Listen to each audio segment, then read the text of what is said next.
Oh, here we go. It's working. Here we go. It's working. What's up, ladies and gentlemen? Finally, we get going. I know. Turf's always having problems. No, this one actually really wasn't. It wasn't. No, it was not Turf's fault.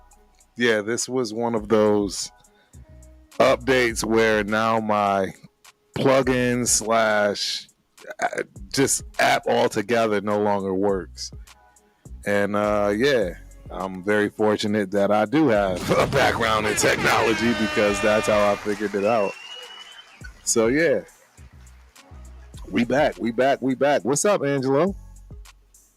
Hey man, I'm just happy that we got it going. that was a lot, man. That was a lot. But no, we still got the fourth quarter here of Thursday night football, Seattle versus the Bears. Yes, and sir. I know, dead in the water. You usually have Spence, right?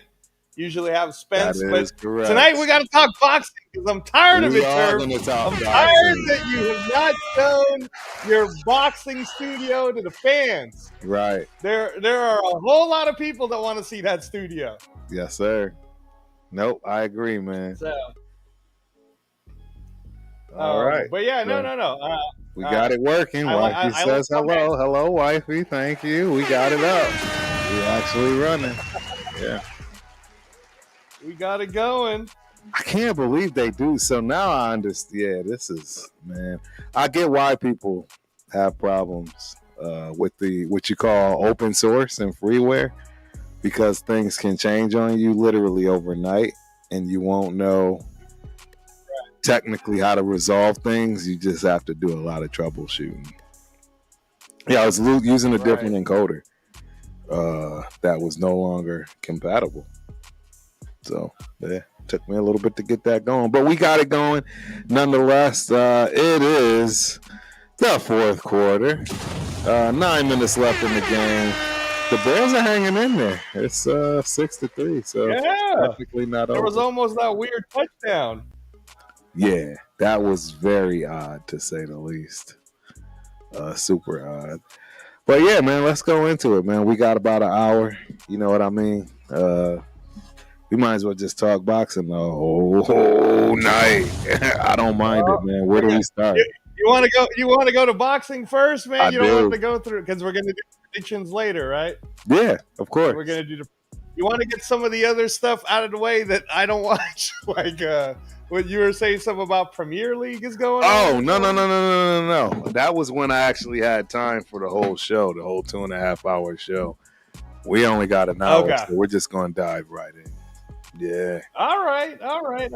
So first of all, Turf, now I know, ladies and gentlemen, Turf is super busy. He's watching his daughter win medals and winning collegiate championships and whatnot. Then he's got his son's football team, and then he's got his Montana State Bobcats. Shout out. Yes, sir. The Bobcats, baby.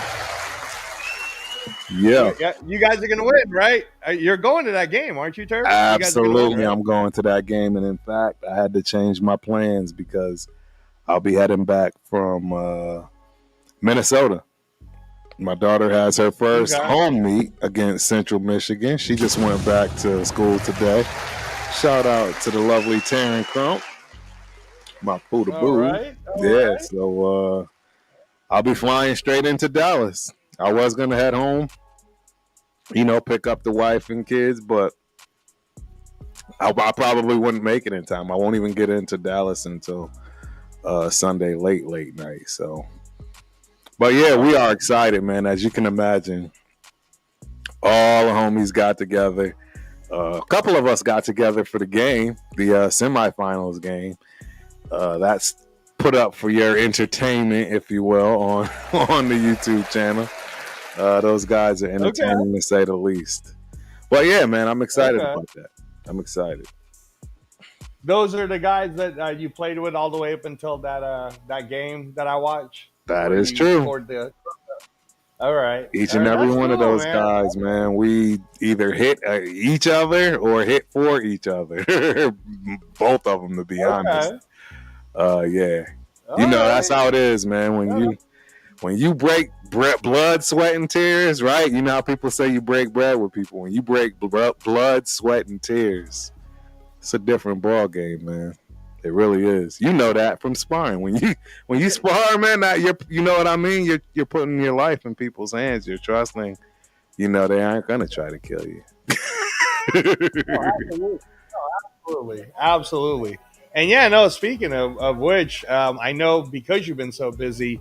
Did you get? I did send you that full footage, which I've been telling you, Turf. Like, remember when we first started getting together, and I told you that in the United States it will take between 3 to 5 years. Right. But in 3 to 5 years, it's coming. Boxing in the U.S. will look like how it was in the 80s and in the 90s, and you're going to see it on free TV, and it's going to be the best fighters in the world and the whole bit, right? Yep. And then there, you had your casual fans who didn't believe me, and they're like, boxing's dead in America, blah blah blah, because they don't pay attention outside of the U.S. And when I say outside of the U.S., if I'm not talking like across the Atlantic Ocean, I'm talking Canada, Mexico, right, Argentina, which is all on this side of the world, right? Right. And then on that side of the world, it's insane. Japan, Asia, right? Like, and then all of Russia, you already know, the Ukraine, Uzbekistan, and then of course the UK and Europe. I mean, they just like the most recent, the most recent thing is, remember Cinco de Mayo this year, Turf, was Jaime Munguia versus Canelo. You remember that fight, right? Yep. And then like Freddie Roach was training Munguia, and he's younger, and everybody thought, well, maybe Munguia got a chance. And then Munguia was winning the first 3 rounds, and then what happened, Turf? He got knocked down, and then it was over from then. Remember, we were watching that together. Yeah? Absolutely. Right? Absolutely. Okay, so then the same Munguia fought in Mexico, right? And he's the favorite, against a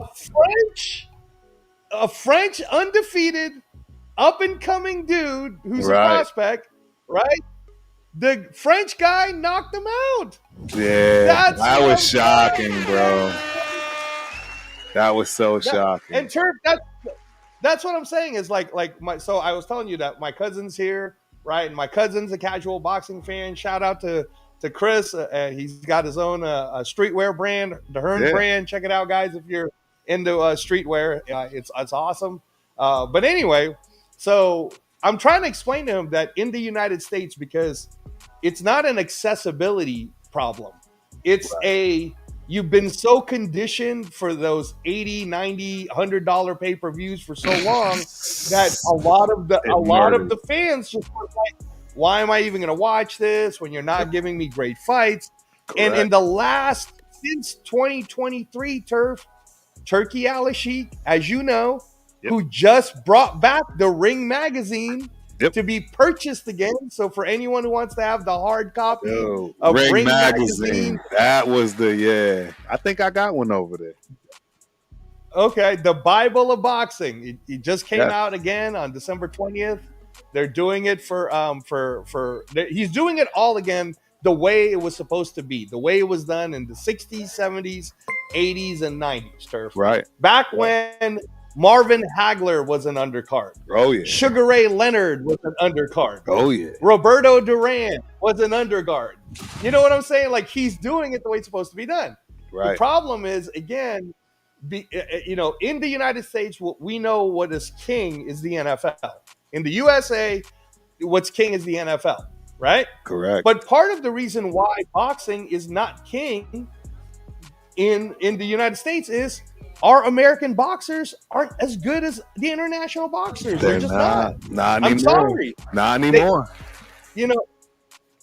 Turf, you saw it. The next great heavyweight American boxer, Jared Big Baby Anderson, 24 years old, 17-0 with 15 knockouts, undefeated. Yes. He was even being backed by Turki Al-Sheikh, and he's on the undercard of Terrence Crawford versus Madrimov, right, Turf? And Terrence Crawford is your guy, right? That's my dude.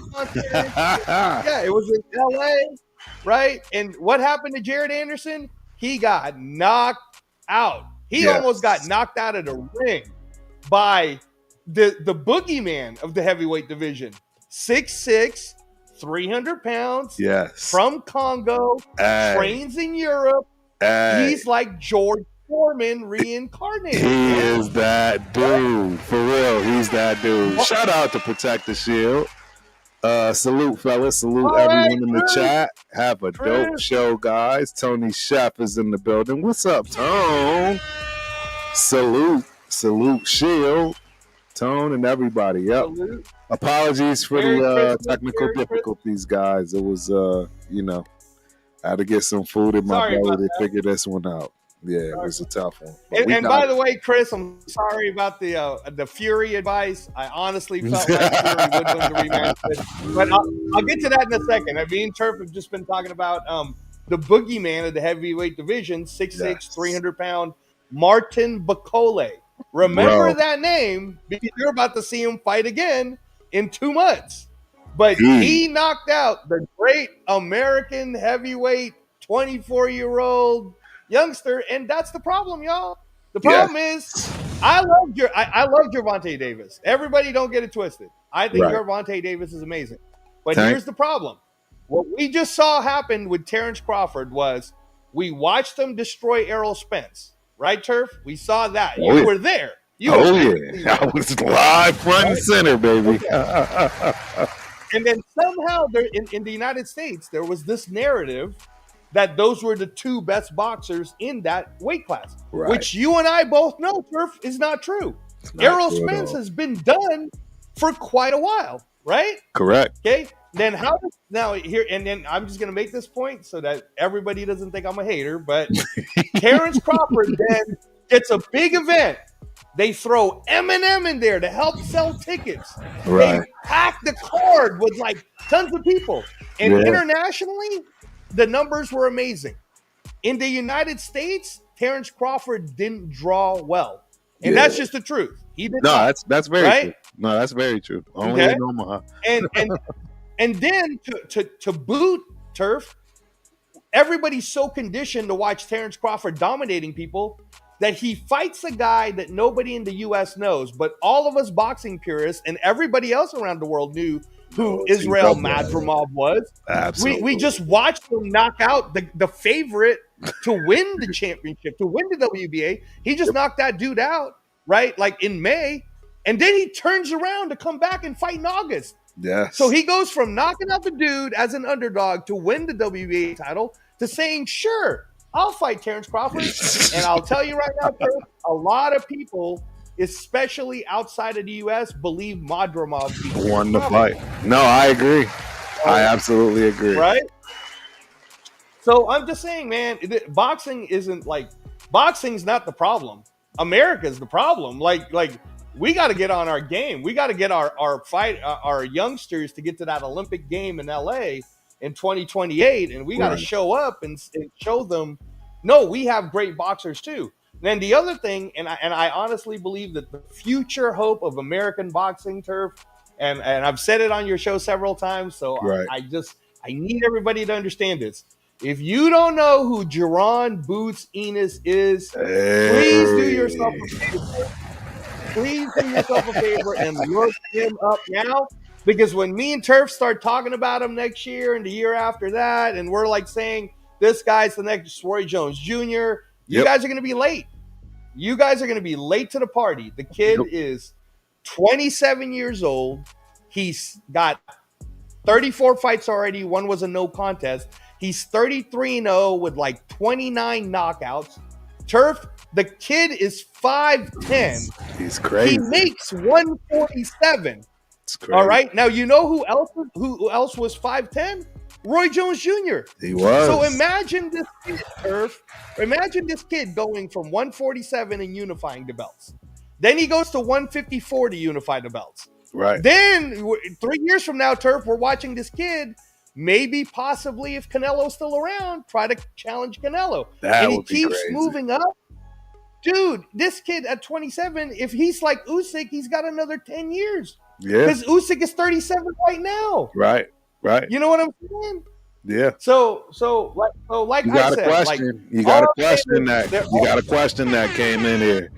We got Tone Shepard. Angelo, you used to train boxers, correct? Able to still do that. Yes, sir. Yes. Oh, I cannot.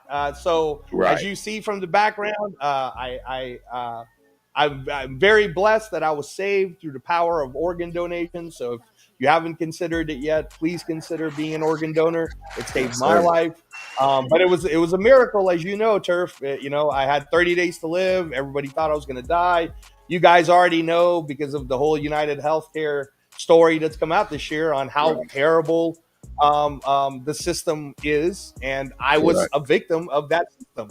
I was going to be one of the people that was just going to die too, being Wow. denied service and care. And a miracle happened, and where a nonprofit group of surgeons and doctors, housemedicine.com, if you guys need an organ transplant of some sort, you guys might want to look them up. Right. But they saw my case. They felt that they could save me. They went ahead and did a turf. So July of 2022, I was saved. And because of the lifestyle of transplants, I'm immune compromised. I can't really be around a lot of things that can get me hurt Right. physically because they cut me in half, Tony. I don't even have any core muscle right now. It's going to take a few more years to try to build that up. So no, man, I can't hold pads for people. Even though I know Turf wants me to hold pads for Oh him, man, what I would love to get instruction and pad holding. Oh my gosh, you kidding me, Angelo? it would, it would That's be a fun. Maybe dream right there. maybe in a couple more years, Turf, you and I Yes, can exactly, together. dude. That would Yeah. make my world. You think dude? That would make my world to be able to bid it It up. would be, Yeah, yeah, no, it would be fun. It would be fun. But no, I'm sorry, Tony. I am paying attention all the time, and a lot of the old contacts are still contacting me and asking me for different advice on what I thought is going to happen with different fights. So that's why when I'm on Turf Show, and Turf's got this awesome studio, and hopefully by the beginning of 2025 we can get it going in the yes, boxing sir. show. We will. We're just trying to turn you guys up and give you information. If you like boxing, you want to get into it, we would like to just give you the information. Like when people say, like one of the most common complaints is, well, I would watch boxing, but it's expensive. Turf, how many free links have I given you? Oh, a plethora. Tons. Free. 100% HD quality from the actual network that's showing it. Yeah. It's free, people. It's free. It's not. Shout out to Tone. He states, "Love your story and outlook. Passion for life. Salute, Angelo. Salute, Tone." Thank you, Tony. Absolutely. Thank you. Blessed to be alive, man. Blessed to be alive. But yeah, no, guys. So, for example, Turf. So Usyk Fury, the rematch, which just happened this past weekend. Literally, the weekend right before Christmas, this happens. The only reason why it was not free in the United States is because Turkey Al-Sheikh still has not been able to secure a TV partner like it used to be back in the 80s. Oh, yeah. So, and for whatever reason, like he's trying to give it for free, but I don't know. Like I don't know who's blocking him in the U.S. market to not make it free for people. Right. So what he did was everywhere else outside of the U.S., it was so accessible. It was completely free, right? So in the U.S., he was like, well, I guess I'll just do like $24.99, right? So if you're at home and you want to watch it, and you don't even have to be a DAZN subscriber, he even put that out. He says you don't even have to. All you have to do is click on DAZN, pay $24.99, and check it out, Turf. You know where I watched it? This is how free it was. I went to Sunset Station Casino so that I can watch all the bowl games and the 2 NFL games. That's right. And the fight. So, dude, it's just like back when we used to watch it back in the day. Back in the day, free. Boxing is super accessible. It's totally free. For any of you guys who want to hit me up on Instagram, go to Reyes Boxing or find me on Facebook, and I will send you these HD 4K quality videos that literally Turkey Al-Sheikh is just handing to everyone. Right. He's like, have it for free. We have money. I don't care. I just want you guys to all love boxing. Like, The guy is literally pouring money into boxing. Bringing it He back. just recently purchased Ring Magazine, Turf. You know that, right? Yes. And Ring Magazine just showed recently, which we've never seen before, Turf, an AI judge. Did you check that out, That's Turf? right, bro. And it actually got everything right, if you will. Which is crazy, right? Like, yes. I couldn't believe it, right? Because all judges got it. Everybody got it right. I mean, whether you liked it or hated it, in my opinion, I don't see how you can argue if everybody got it right. Right. And that's the thing, Turf, is that it at least takes away the subjectivity of it all. And to be fair, Turf, I think that a lot of it too has to do with, in American boxing, if you guys really watch it, this side of the world, it preaches aggression. Aggression and like get in there, get in the nitty gritty. But outside of the U.S., basics and fundamentals is what they're pushing and teaching. So go it's figure, like real boxing. They want the fight to look clean, like hit and not get hit, and do all of that. So that's why, for example, like when we were watching Bivol versus Better BF. Let's be truthful, Turf. You were a little nervous, right? Before the decision, you were like, I don't know, maybe. Like, right? Now, I told you I was scoring it round for round. I was scoring it round by round, and I kept telling you, I think Better BF won this round. So at the end of my scorecard, I had Better BF 7-5. Right. And I felt like he really did win because he was controlling the area of the ring that was correct. But that was a split decision, and it was close. It was very close. Super very close. Right. Now, I'll tell you, Turf. Now, if you're an American boxing fan, just talking about that one fight, if you're a boxing purist, you were happy to see the two best light heavyweights in the world at the peaks of their careers, both undefeated, both fighting each other for the belt. That reminds you now of those days of when did I get cut off? No, you're here. You're fine. Turf disappeared? No, you're here. Hold on. Turf? I'm here. Are you still there? Yeah. All right. I don't know what happened. All right. Anyways, I was saying, I can hear you now. We're all good. I just checked onto YouTube. So what I was saying is, back in the old days, we watched Sugar Ray Leonard versus Tommy Hearns at the peak of their career, and they were fighting each other. And we saw that with Better Be a Bivol. Now, if you're a casual fan and you're a casual American fan, just so that you know, the way they started the main event, the Turkey Ali Sheik presses this button, Turf, and then fireworks go everywhere. Because the rundown was like, this is the craziest production I've ever seen, right? Fireworks are going all over the place, right? And then all of a sudden, the camera, Turf, pans right back into the stage. Right. And then you see Ciara starting to sing her songs. And then Busta Rhymes comes out. And he starts to do his little concert. And then Missy Elliott comes out. And then she's doing her concert. And then they do like a 20-minute concert, like halftime show style. And then they introduce Bivol to come into ring. And then they introduce Better BF to come into ring. Like, what are you hating with? Yeah. This is all for free. And remember, Turf, that fight was for free. That was free. That was 100% free. The other one was $20. So like I said, if you're still hating on boxing, then you're just a hater, man. Right. It's like, if you're still hating on there are actual people putting in money and trying to show you that it is worth your time to pay attention and support the sport. If you're not watching it, you're just a hater. So just stay out of the lane. Just don't even watch. I agree. You and I both, Turf, you and I both know that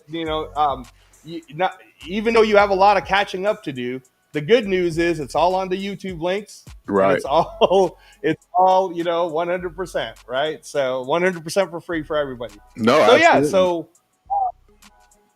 the AI judging, you're absolutely right. That's the first time I saw it too, and I found it interesting that for the first time the AI called it the same way basically that the three judges had it. So I think we're going to see a lot more of the AI, just so that Did the it get a fans can start score? to get. Did it give a score, or it just stated that It it? did. It did. So here's what the AI did that was different from judges. So Okay. as human beings, we've been conditioned to have to say to ourselves, we have to pick a round. Did Right. turf win the round, or did transplant win the round? Right. You're conditioned to give someone a 10 and someone a 9. But Right. the AI isn't conditioned to do that. The AI is just there to get the numbers and to score it the way the AI sees it. So the first Based on round the turf, because yeah. it was so close, it Right. scored at 10-10. And the Oh wow. last round, it scored at 10-10. Wow. So Wow. where the AI got it correct is from round 2 to round 11, it got almost like 95% of what the judges said, and it actually matched one of the judges' scorecards. Wow. That's big, bro. Pretty good, That's dude. big. That's Pretty good. that's saying something. So, No, that really is and saying remember, something. yeah, and remember, Turf, back in the old days, they did score tied rounds. Remember Yeah. that? Remember how back in the day when they didn't do the 10-10 must system, you Correct. would hear the announcer say, Muhammad Ali, 7 rounds, Right. 5 rounds with 3 even, Correct. right? And they would say, like, they would tell you how many even rounds there were. Because if you're judging, you're like, well, I can't really give it to Turf and I can't really give it to Angelo, so I'm just going to say it was a tie. Yep. And sometimes if the rounds are that close, you just keep going tie until, so I think that's what AI is designed to do. Very interesting. So anyway, that was fun to see. And then yeah, I know you haven't seen it yet. I did send you some of the highlights, but what do you think about that, Turf? The argument right now that's happening, and it's 50-50 split in the boxing purist community, and you got former world champions saying this very thing. Okay. Usyk is the greatest heavyweight boxer of all time. Is what it's across the board. Wow. It's 50-50, man. You have like Carl Frampton, a former world champion from the UK, and he's the greatest because of all what he's accomplished. So let me ask you, in your mind, anyways, when you think of all the great fighters you saw, if we're just talking heavyweights, okay? We're just gonna go with heavyweights. In your opinion, who did you think was the greatest heavyweight of all time anyways? I mean, I came on the tail end of it, but because I know the history and got to see the fights based on just rewind, bro, I got to give it to Muhammad Ali. I'm biased, though. I mean, I'm kind of biased. We all grew up, on Ali, bro.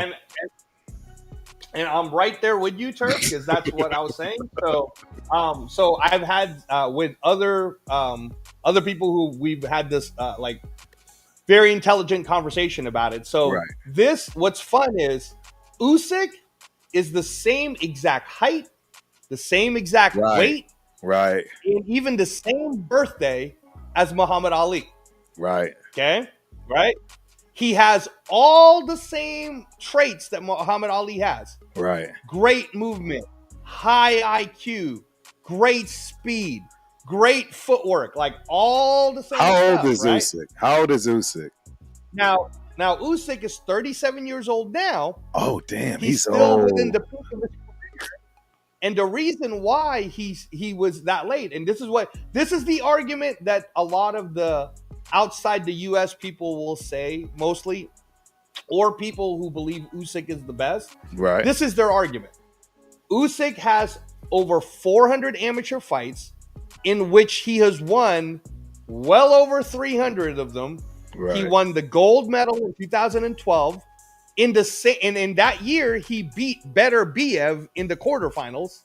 All right. And he beat all the people that you're seeing that are pro that are great now. Right. Usyk beat him. Usyk also won the world gold medal in 2011. So his amateur career is like one of the very best ever. Right. And then on top of that, in his 10th fight, he became the cruiserweight champion in the world. Right. And then he proceeded to clean it up and beat all the best cruiserweights at their peak. which is why it's argued right now that there's only two in that conversation. You're Right. either going to say it's Evander Holyfield who's the greatest Correct. cruiserweight, or you're going to say Usyk. Usyk. And the reason why Usyk is kind of like what people are saying right now is because of all the people that he beat, because he beat them all during their peaks. Right. He didn't like beat older people for the cruiserweight undisputed. Now, the next thing that he does, which surpasses him from Holyfield already, is he goes in this massive 7-win heavyweight run to become the undisputed heavyweight champion of the world. Right. Beating, Turf, he beat, like you name it, he beat him. Right? Beats Fury twice, beats Anthony Joshua, beats Daniel Dubois, and then the argument starts to become, and all those people are 6'5", 250 or bigger. Right. Right? So then they're like, they argue. Rick Samorano is in the building. You remember that link? You know that link that I sent you for the chat? That still works. Click on that link, and then you'll see when people come in. I'm tired of. I'm feeling rude that I keep cutting you off, but I also want to make sure that we pay attention to the chat too. You know what I mean? Because they're asking you questions too, so I want to make sure we. You see it now? Lives Matter. Again, shout out to everybody. I see you all, Sun Goddess. Rick's a boxing guy, so he knows. He's jumping into this. He popped in at the perfect timing. Yeah, he popped in right at the perfect timing, right? We right on it. We right on boxing. So Turf, the argument that the 50% of the people are saying is, well, Usyk's beaten all of these great heavyweights who are massive, right? They're bigger than Lennox Lewis, right? And Lennox Lewis was 6'5", 250, right? And it's like the whole. So when I was arguing for the case of Ali, and I was saying this is exactly like the LeBron Michael Jordan argument that everybody always tries to say. Right. And I'm like, I'm a Michael Jordan guy. I'm sorry. Like you could love LeBron all you want, and I respect LeBron, but I don't believe there's a caveat. That, it's a caveat, right? I'm saying there's a caveat to this just in general. And what I mean by that is this.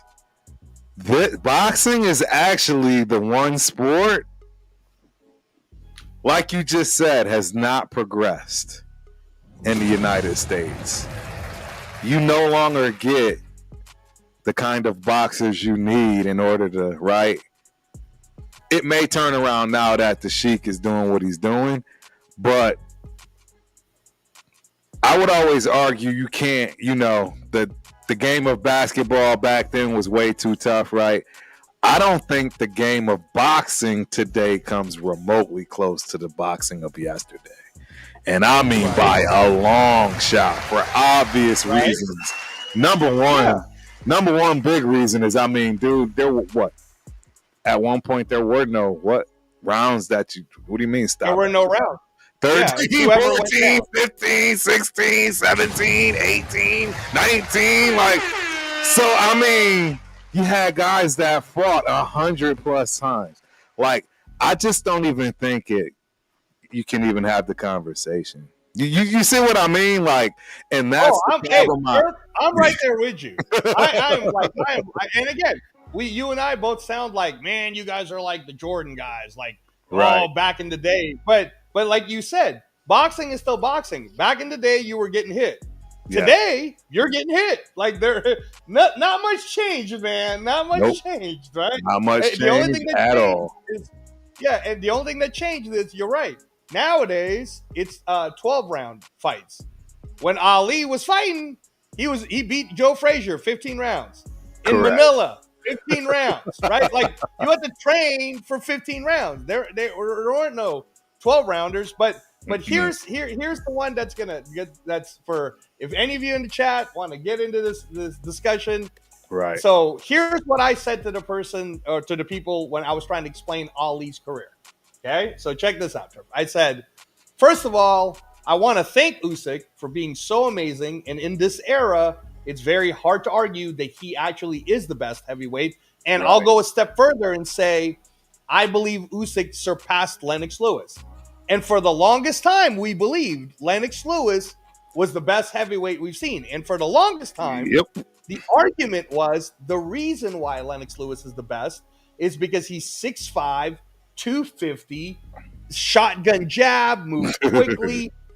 and the argument was, and Ali wouldn't have been able to handle it. Right. And then Usyk comes along, who's the same height, same weight, Right. dominates these giants, right? So now I'm like, well, you guys told me that the reason why Ali couldn't do it. Now that is no longer an argument because we just physically saw with our own eyes Right. a man who's 37 years old and in his mid 30s to late 30s dominate heavyweights that are every bit as big as Lennox Lewis, and they're all killers and they're all fast. So you can't say that. No, I agree. So Right? Jimmy Hall is in the building. Right about that. Hagler, Hearns, Duran, and Leonard. And then we also got Rick. The game of NBA basketball changed again with the removal of hand checking, which allowed the backcourt to thrive. Jordan versus LeBron, different eras, but hand checking allowed LeBron James. I agree. You do see the chat, right? You do see the chat, right? Yep. Okay, I just want to make sure. Those are all facts, Rick. Those are facts, and yes, sir. It was that Jimmy Hall. Yep. So here was what I said to the discussion to the people when we were having, and again, it wasn't like an argumentative, hard discussion. Right. It was like a debate, right? So here was my case, Turf. Here was my case. Muhammad Ali at 17 wins the gold medal in the Olympics. So he won a gold medal too, all right? But I understand everybody's going to say Usyk had a better record. He fought more of the great. Okay, fine. So let's say Usyk was the better in amateurs. Then Muhammad Ali proceeds from age 18 to age 25. He amasses a record of 29 wins, no losses, with 25 knockouts, Turf. Okay? All right?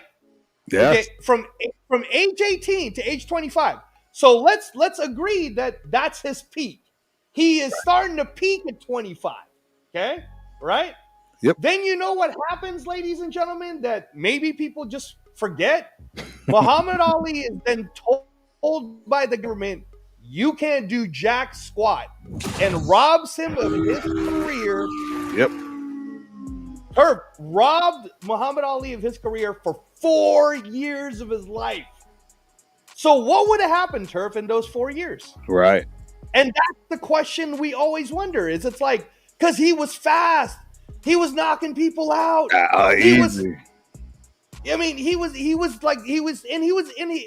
And people forget, like, that Cassius Clay, when he was, everybody always had him as the underdog. Yeah. Oh, Ali's not going to beat that dude. And then Ali knocked him out. Well, Ali's not going to beat that guy. Exactly. Then Ali knocked him out. Right? Yep. Like that's what his career was. And that's what I was going to say. So for Usyk, he doesn't really have that nemesis either. I mean, don't get me wrong. Yes, Tyson is as good as it gets, man. But it ain't George Foreman. It ain't right. It ain't Sonny Liston. It ain't like it's just none of these Joe Frey. It's just none of these guys, man. And right.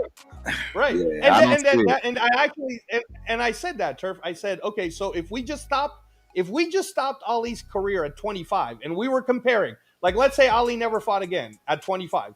If we were just comparing, hey, here's this boxer who's the same height, same weight, same speed, same skill set back in the day, and his record at 25 years old is 29-0 with 25 knockouts, and he was the undisputed heavyweight champion of the world. Against this new guy who's 37 years old, his record, the new guy's record is 23-0 with 14 knockouts. He's legit. Like, he dominated cruiserweight, he dominated heavyweight. Still, when you put that side by side, Turf, it's still like, I'm still picking Ali on this one. Correct. Right? All day. I mean, when you have to take all the intangibles, yes. Okay. Now, here is my kicker to just get everyone to shut the hell up when they start talking about facts. Okay? Right. So here's a guy who not only does he mentally not get depressed or leave the sport, he loves the sport so much, right, but obviously loves his ethics and his beliefs more, right? He Right. comes back to boxing, Turf, at 30. Yeah. Comes back to boxing at it was like 29 something, but basically they took him 4 years out of his life. So let's say 29. He comes back to boxing at 29. He fights for another 10 years, Turf. Yes. He fights until he's 39. It's Okay? crazy. It's Right? crazy. Yeah. In that span, Turf, in the span of 29 to 39, Muhammad Ali amasses a record of 27 wins, 21 by knockout, 5 losses. Right? Okay. So when you start to even think about the losses, it's like, okay, he lost to Joe Frazier the first time they fought. Right. All right. Joe Frazier was undefeated and was the undisputed heavyweight champion of the world. Forever. Right? Right? So now it's one of these discussions where it's like, do you believe Joe Frazier couldn't have done? Do you think Joe Frazier could not have beaten Anthony Joshua? Oh, You know what I'm absolutely. saying? And in my head, I'm like, Joe Frazier would have knocked his ass out because I saw Andy Ruiz knock him out. He would have cleanly knocked him out. They weren't prepared for. Right. So then when we start talking again, and we're talking about the greatness of Ali, Muhammad Ali at 34, I think it was 33, maybe it was 33. Right. He goes to Zaire when he's old, Turf, right? Right. And everybody thought George Foreman. George Foreman was Martin Bacole.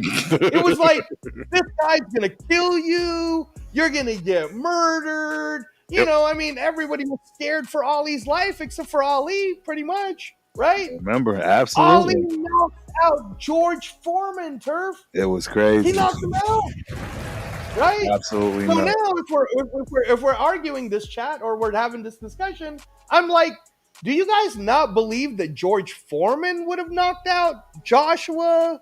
And, you know what I'm saying? Like, and we're just talking about all these opponents. Right. Beating the same people that Usyk are beating. Right. Right? Rick so that's what, oh, go ahead, Turf. Yeah, I was going to say Rick Semorano. Ali I believe, fought 5 fights in 1 year, right? Did he fight 5 years? Absolutely. I believe he absolutely. Did. That's because he was knocking people out, Rick. Like that's what he did. Oh, you know? Clean out too. Yeah. So again, my whole point is, if we took the back end of Ali's career, right? He starts at 29, goes to 39. That record and that accomplishment is enough for me to argue that older version of Ali was better than Usyk. But when I combine the two. When I combine the first half of Ali's career with the second half of Ali's career, and I combine it, dude, why are we having this discussion? Like, why is this a discussion? I don't understand. Like, why are you guys saying to me that, do I believe Usyk is an all-time great? Yes. Do I believe Usyk could have gone back in time and had performed well in those era? Yeah, I do. But until Usyk fights for another 3 more years and maybe beats Bacole, and then maybe beats Agit Kabayel, Zhilei Zhang, right? Like Zhilei Zhang, the big 6'6", 300-pound guy you just saw destroy Deontay Wilder, right? Yep. You know what I'm saying? Like, I want to see him clean house before we start saying these things, because it's a hard argument, man. It's like Ali still Ali. So check out this stat by Rick Semorano. Bruh, Ali fought 8 times in 1 year in 5 different countries. Bro, that's crazy talk. That right there in itself is crazy talk. Yeah, and that's the other thing too, Turf. Like, see, Rick, very good point. Ali was a true world champion. He went to the person's country and said, "Oh, you're the best? I will fight you in your country." And this is why, guys, I don't hate Tank Davis. I like him as a talent. Right. Do I believe he's in the top 5 pound for pound? No, I don't. Right. I think he barely scratches 9 or 10 because he keeps fighting domestic fighters who are not in the global scale. Yeah, no, I agree. I agree with that. I mean, look, we just saw what Madrimov did to Terrence Crawford. You guys don't think there are 135 killers that are from all these other countries? Ready to go. They are out there, and Gervonta don't want none of it right now. None of that smoke. That's You're right. You're right. He does, and again, no disrespect to him, dude, but he's already talking about retiring. And then who's his next fight, Turf? Right now, they're saying it's Lamont Roach. It's Turf, Roach. is that worth $80 to you, Lamont Roach? There's no way I'm paying $80 to see that fight. Dude, I wouldn't pay $20 to see that fight. Exactly. That should be free. Okay? I agree. Now, Turf, I bring that up to say, you and I were both talking about what they are currently saying February 22nd will be maybe the greatest card put together. Right? And in the 7-fight world title fights for each one, which, by the way, ladies and gentlemen, is going to be free. Free. Right? They are going to have Turf to start the event. Mm-hmm. The first fight you're going to see is heavyweight number 1 contender, I think right now, is Zhilei Zhang fighting the WBC heavyweight number 1 contender, Agat Kabayel. Now, if you're in the chat room and you don't know either one of the names, I understand. It's because you live in America. But if you did not live in America, you would know that Agat Kabayel is the hardest body punching heavyweight right now in the entire division, and he's from Germany. You would also know that Zhilei Zhang is a monster. He's like Godzilla, 6'6", 300. He's the guy who just knocked out Wilder. He's from China. Even though he trains in New Jersey, he's from China, right? Yep. That's your first fight, Turf, and that's a 12-round eliminator as a fight. That's your opening, Turf. That's what opens the card. It opens the 7-fight card. You gotta be happy with that. I mean, what are we talking about here, right? And so then it keeps just escalating. You're gonna see Shakur Stevenson fight Schofield. Good fight. 135. That's a really good fight. That's going to be a good fight. That's going to be a good fight. You're going to see. Remember, Turf, I kept telling you that the next Tommy Hearns is that guy, Hamza Shiraz, 6'3". Right, long. Right? 160 long, right? Yep. He's finally getting a chance to fight for the world title against Carlos Adames. That's an undercard, Turf. That's like crazy. the third fight of the show. That's crazy. Turf, that's what I'm saying. It's like if you're just hating boxing if you're not interested in this crazy card. But the coup de grace and why they're calling it the crescendo is it's Better Be versus Bivol as a rematch. Yeah. Now, Turf, when do you remember a time where these two fight for the undisputed light heavyweight championship, right? They're both undefeated. Right. They fight for the undisputed. We finally settle it. Better Be of ones. And then automatically rematches. Like, that was November. So that means they maybe took December off. Right. Now they're already training in they probably didn't take, if you and I are being honest. Right. They probably didn't take any time off. He didn't. Right? You know he didn't. They have to force him to take time off. Right. Shout out to Scully. But you know what I'm saying? I'm pretty sure they probably maybe had, I don't know, some Christmas eggnog, and then that was it. Right. Who knows? All right. But they just fought in November, Turf, and they're fighting again in February. That's December, January, then February. They are fighting again in 3 months, Turf. That's the way it goes, bro. That's what you're supposed to be doing. Stay active, you know? That's the norm. So like I said, ladies and gentlemen, all you got to do is pull up a Google search and you will see all these amazing cards. And if you haven't seen them yet or you're behind, you know, Uncle Angelo right here's got you, man. Just follow me on Instagram at Reyes Boxing. I will send you these links so you could watch them. So you could watch and see it. So like just today, Turf, my cousin who's been busy, but he's a casual boxing fan. I'm like, all right, you want me to introduce to you what boxing looks like in 2024? Here's a fight I want you to see today. So this morning, I sent them the tape of Wembley Stadium in September of this year. Mm-hmm. Daniel Dubois versus Anthony Joshua. It was a Now, do you remember that bomb. fight? Right? Yes. That for Jimmy, that fight for this year was compared to the heavyweight version of Hagler versus Hearns. Right. Yeah, it That's was a big fight. how crazy. That's how crazy that fight was. It was in front of 96,000 people watching live and millions around the world. And then here's the kicker for everyone: the card was free. So if you say to me, well, I didn't know how to access it, it's because you're behind. It's just free. You just watch it. Right. You just go on ESPN Plus or you go on DAZN. It's free. And then going into next year, Turf, what's changing the boxing game is Top Rank already signed their deal with DAZN, so they're going to be exclusively with DAZN in 2026. Right. Golden Boy's already with DAZN in 2026. Matchroom Boxing is already with DAZN. Queensberry's already with DAZN. Turf, there's no one left. I think there's like one promoter left. So DAZN is becoming the global home of boxing. Now, I'm going to get you in on a little secret that's not going to be not so secret for everybody. Pretty soon, you're going to see that DAZN is probably going to cost you less a month than Netflix, and all the boxing is going to be 100% free. And that's the game changer.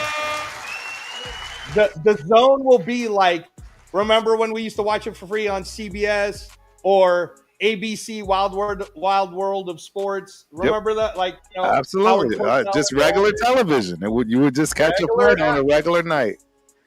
And that's what they're doing. They're getting close. And the only thing is, again, I'm sorry, guys, the American fighters, they're behind for now, but don't worry, because I'll tell you right now who your American hopefuls are.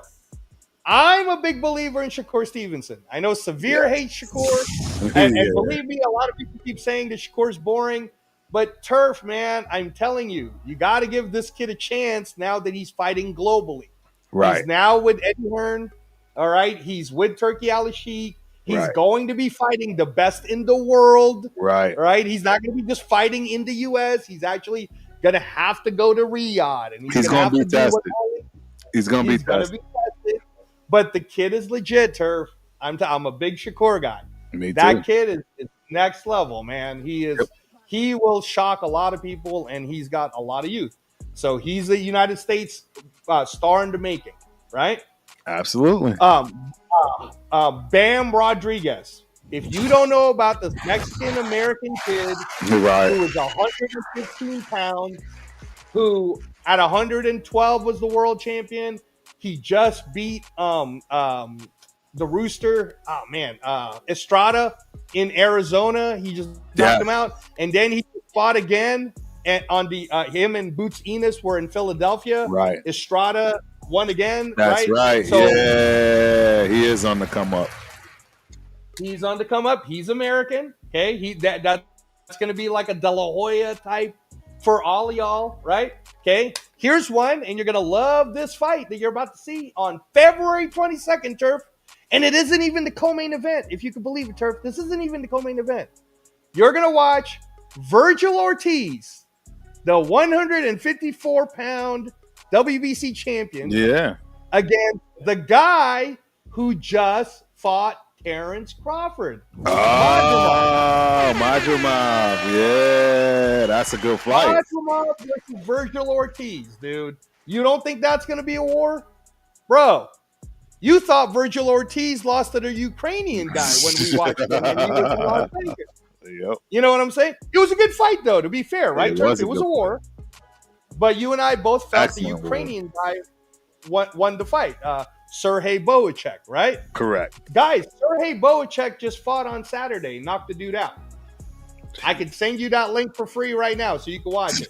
But these guys are active, Turf. It's like in the old days. Exactly. You're getting 3-4 fights a week. 4 times. I mean, 5 times a year. Yes. They're trying. Like, it's like, and because Turki Al-Sheikh is willing to fund it all, you're starting to get that filter of, if you want to know you're the best of the best, then you got to fight the best of the best. And that's what he's doing. That's really what it is. Ladies absolutely.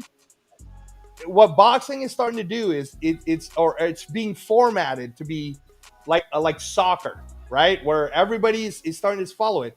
The next big surprise that they threw out is Turf. You and I love fantasy football, right? We play it. Absolutely. You were in my guillotine league, Turf, and Turf, ladies and gentlemen, made it all the way to top 6 before he got chopped. I had a hard time adjusting, guys. I had a hard time adjusting. Real quick though, Rick Semorano, once again, I watched Stevenson. He looked good. Needs a little more time, but can be very dangerous. And the Ortiz fight is going awesome.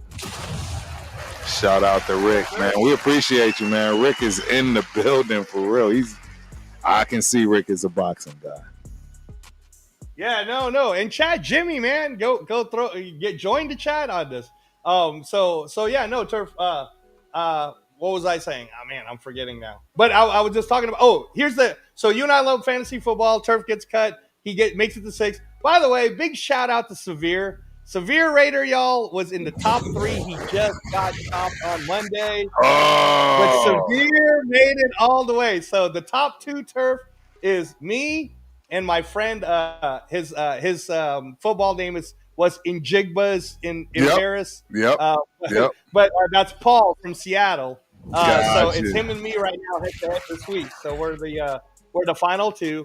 And then a Turf, of course, you're going to be back next year. Severe will be back next year. Yeah. A lot of the people really like the format. Like you said, you got to get used to it. But once you're used to it, like shout out to Albert, the Rams fan. He loved it. He wants to come back.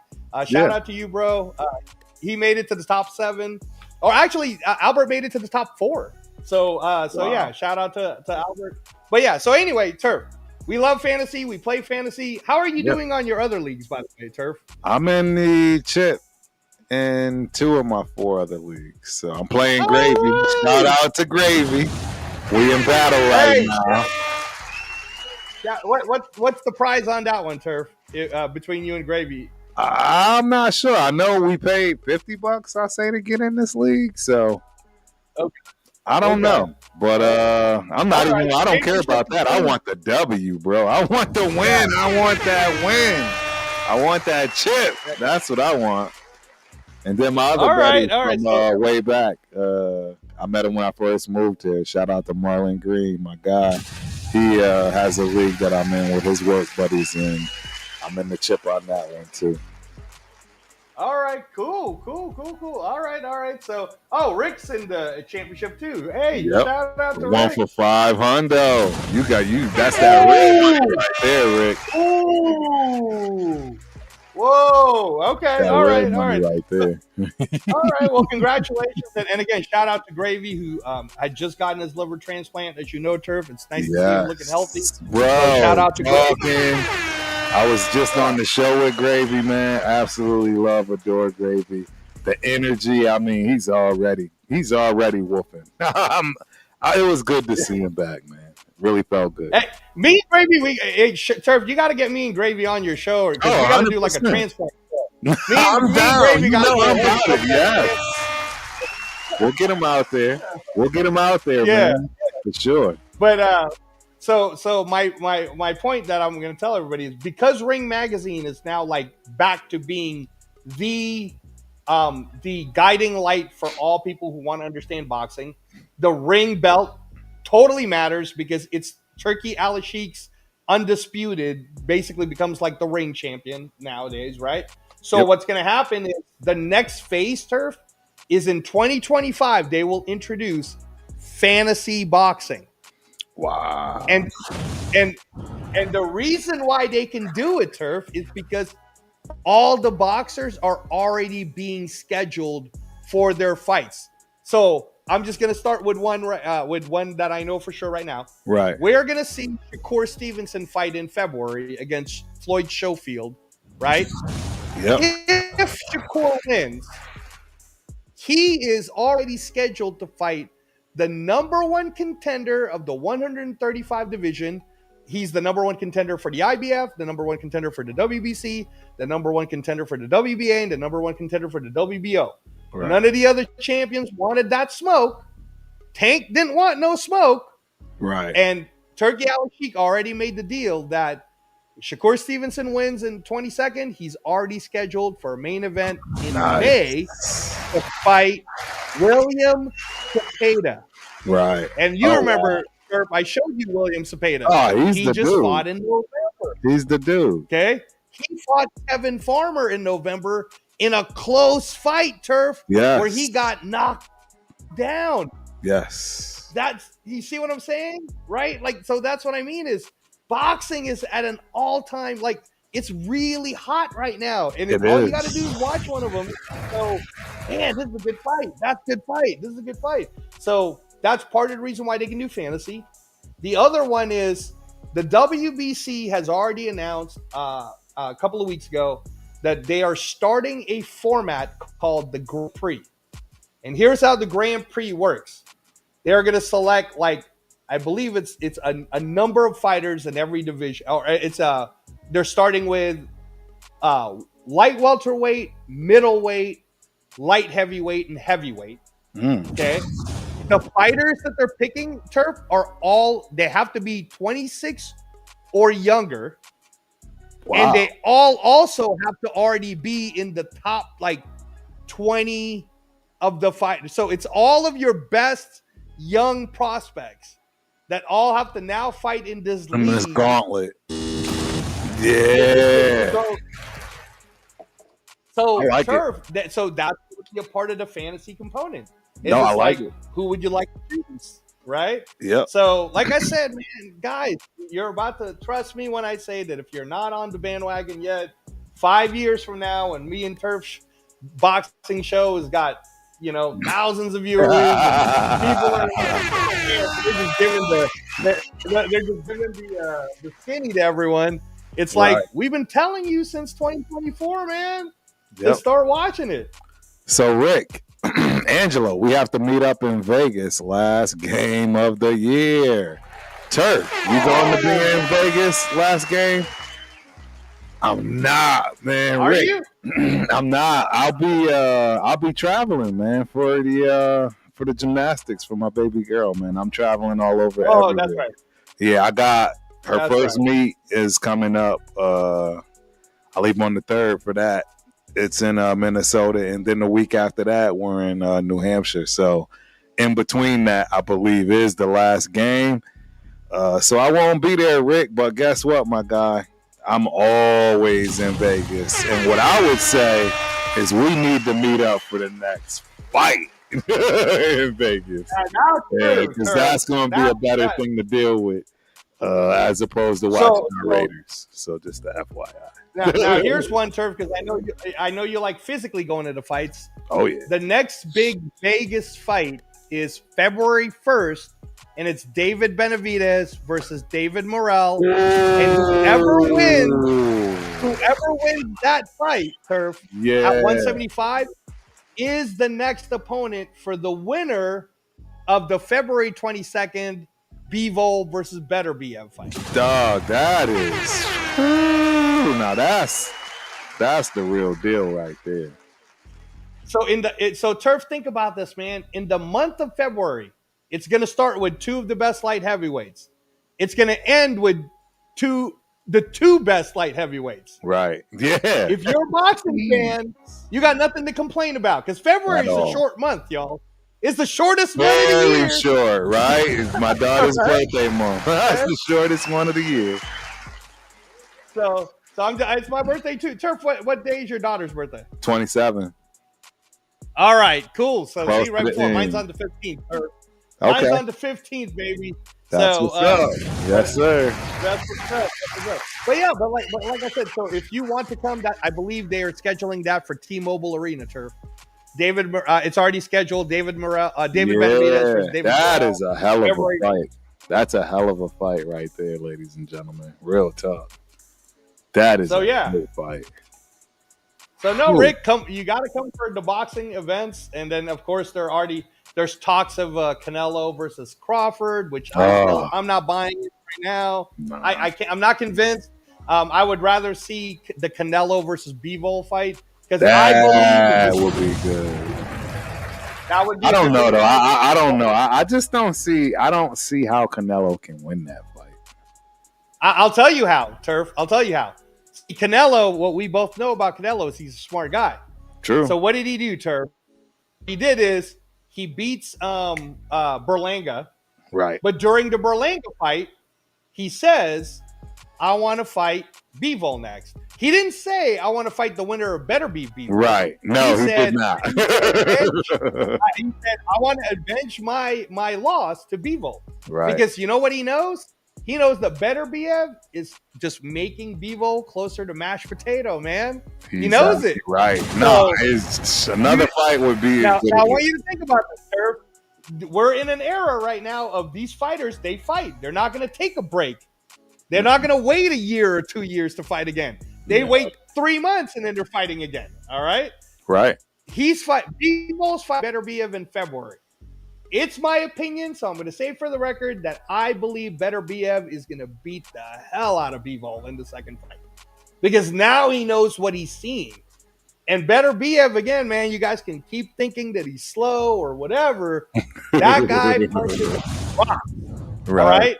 And if you don't believe me, when they find the amateurs, you can watch it on tape. Better Biev knocked down Usyk. Right. When they were fighting in the amateurs. That's with headgear and bigger gloves, Turf. All right. Better Biev got rocks. All right. He got rocks for him. Yeah, that doesn't happen. Right. Yeah. I mean, we still haven't seen Usyk get knocked down right now. Nope. You know what I'm saying? So Better Biev is just going to continue to weaken Bivol. Bivol will lose on the 22nd. And then Cinco de Mayo is going to end up. There it is, ladies and gentlemen. That's going to be a big one. Bro, if he can get that fight, what happens if Bivol wins that, though? What if he beats Better Biev? Well, then now your argument for Canelo trying, at least what will happen is Canelo will say, well, I tried twice at 175. I lost twice at 175. Right. Clearly, I'm awesome at 168, but I can't handle 175, right? Right. Okay. Right. So Bivol will win. Now, here's what's scary, Turf. Remember I told you that the winner of Morel Benavidez has to fight the winner of Better Biev versus Bivol. Correct. How do you think a Benavidez Better Biev fight will look? Because both guys come forward, bro. Bro, that would be absolute insanity. I don't even know how that fight. I don't know how that looks. I'm not gonna lie. I don't know how that looks. I mean, because Better Biev is 40 or getting there. It's gonna be tough. It's gonna be tough for him. I mean, but so let me ask you this, Turf. If Better Biev, who then remains undefeated, he beats Bivol again twice, so that's already like clear, right? You got to start talking about Better Biev now as an all-time great light heavyweight. Oh, right? Absolutely, no question, no question. Now, what if he fights Benavidez, who's 27 years old, who's undefeated, and Better Biev knocks him out? I think he does. I think he does knock him out. I don't think. See what I'm saying? Yeah, I do. I don't think Benavidez has the ability to outbox a Better Biev. I know exactly. Like, no, he's gonna have to dig himself out the corner, and he's gonna get caught. I don't see that. I don't see him winning that fight at all. I don't see him winning that fight either. That's why I'm a Better Biev guy all day. You know that. I'm backing Better Biev up all the time, right? So, but that's what I'm saying is we are literally seeing the best of these divisions, and I'm just sorry to say they're not American. Right. Canelo is not an American. Better Biev is not an American. Usyk is not an American. Like, I'm sorry, y'all. Like, this is what it is. The best in the world. Yes, where we at with it? It is what it is. So, but I mean, again, like, look at all those exciting fights, Turf. Like boxing, like I said, man, it's at an all-time high. And I told you, bro, that the off-season is about to happen. Right. So we need to put your mind and shift it into boxing, Turf. All right, we've done so much Raider talk already, Turf. All right, until the draft happens. Really, what else are we going to talk about? Right. I guess there's this whole Max Crosby thing. But I Yeah. don't believe it, is what I'm telling you. I don't think he's going to get traded. I think it's the smoke. I would have put this up, Sean, but unfortunately it didn't sync, so I can't. I mean, I can, but I'm not going to waste my time. But for whatever reason, Mr. Sean, thinks that y'all are two of the softest men in America. So, okay, Sean. Thank you. Yeah, I don't know. We'll take it, Sean. Sure, exactly, sure. right? We'll take it. Thank you. Hey, Sean doesn't know our resume is the problem. Please don't know about Professor Crump. Subscribe. Yeah, please don't forget to like and subscribe. That's all I ask, man. That's all we ask. Sean. I can you might want to learn. You might want to find out about Professor Crump. That's all I got to say. Nah, it's all good. I would put it up. If somebody else puts something that doesn't come across, Sean, I promise you I'll put it up there for you, just so you could feel good about it. But yeah. I like so display people's chat. I'm sorry again that I turned this first hour into. No, that's what we were supposed to do, because the first hour I messed up. So yeah. No, and then I missed it. Did the Bears end up losing? What happened in that one? Of course they lost, man. You know they lost. They had no shot. No shot whatsoever. Yeah. But Turf, I know you got the boxing studio up, and I'm telling you, like, it's already there. And by the way, I know that Usyk Fury just happened, everybody. And again, follow me at Reyes Boxing on Instagram. I will send you the links of every fight that happened on Saturday. It is not bootleg. It's Turkey Alex giving it to you. He's like, here's the fight so you can watch it for free. Because he never even wanted to charge America in the first place. Not at all. He needs a TV partner. He needs one of the TV partners to just say, oh, you're just giving it to us? And he's like, yes, I'm just handing it to you. I think part of the things that's being blocked is they do all of the Saudi stuff, Turf. So I don't know if there's like some national blocking happening about it. But, of course he's going to rep his country, dude. Absolutely. 100%. So 100%. So yeah, but yeah, go ahead. I was gonna say we got some great boxing coming up for sure. I mean, every which way till Sunday, and it's only gonna get better with the Turk getting it going. I'm really excited for the things that he'll bring to fruition in the near future, without a doubt. I mean, like you said, we're gonna start to see the fights that we want to see. Yeah, and by the way, guys, we've been like 2024 has been insane with it was many a fights. Great year for boxing. Great year for boxing. Yeah, and it's really like Riyadh season is a thing. It's like saying the French Open or the U.S. Open or you know what I mean. It's a thing now. Like Riyadh season is what's doing it for boxing and putting the best fights together. So if you're not caught up, get caught up. Me and Turf gave you knowledge on if you're a boxing fan, just please do us a favor and start watching Jaron Boots Enos. Oh yeah, that's all you need to know. Ooh. That guy's gonna be your next superhero. 100%. Hey, we're here. We might as well go through it, man. Hey, and look at that. It popped up. Right, let's do it. It popped up perfect. Turf had it going perfect. Ladies and gentlemen, before we get out of here, we are absolutely going through our picks. We do this every Thursday. Again, shout out to my guy Spence, man. I hope you're enjoying your vacation with the family, man. Well-deserved, well-needed break. But yeah, we got to get through these before we head out of here.